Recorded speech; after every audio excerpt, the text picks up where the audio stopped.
pinasa at iniwan. Hindi kami nagkakilala sa saya, kundi sa parehong sakit na pilit tinatago. Sa bawat online na ilaw sa eye mo, may pusong tahimik na sumisigaw. Sana ako naman dito nagtipon ng mga kwentong hindi tinapos, mga pangakong napako at pag-asang binitawan. Isang barkadahang binuo ng luha, pero piniling manatili kahit paulit-ulit nang nasasaktan. Si Daddy Dracula at Mimi Sweet Love, sa gitna ng tambayan, nagtagpo ang dalawang pusong wasak.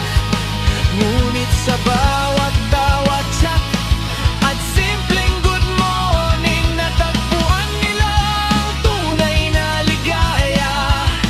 Hindi perpekto ang simula,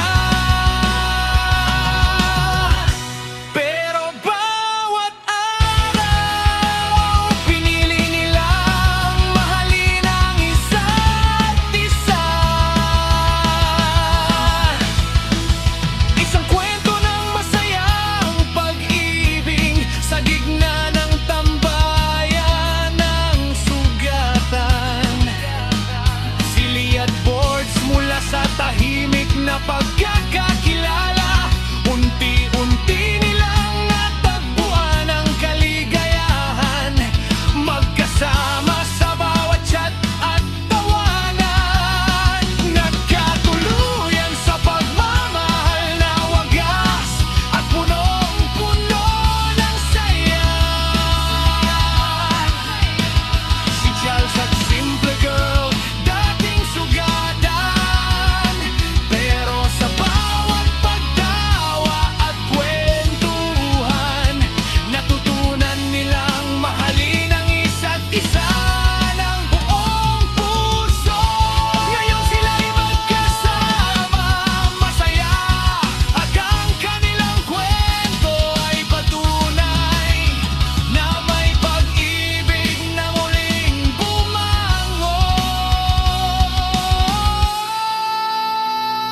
Si Luigi at akusada para sa kanila.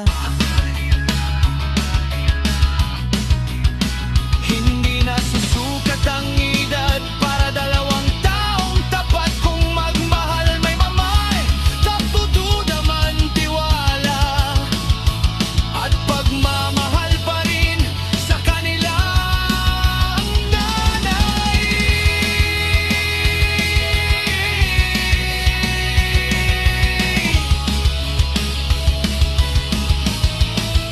Sindat lando sa gitna ng dilim, nagkakilala, dalawang pusong wasak, piniling magmahal muli, at sila'y nagkatuluyan sa huli.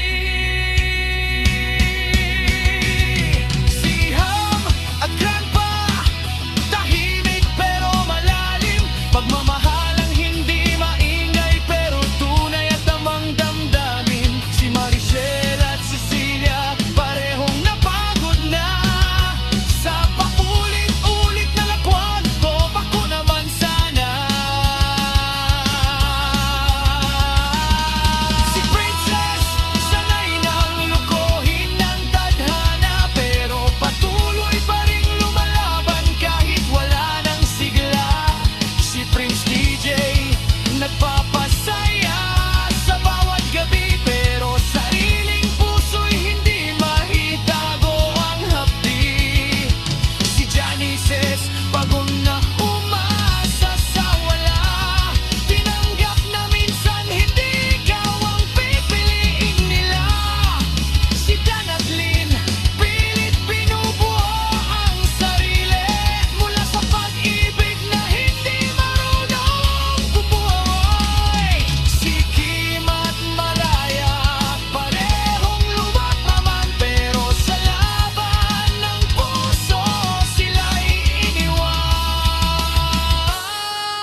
at si Bing.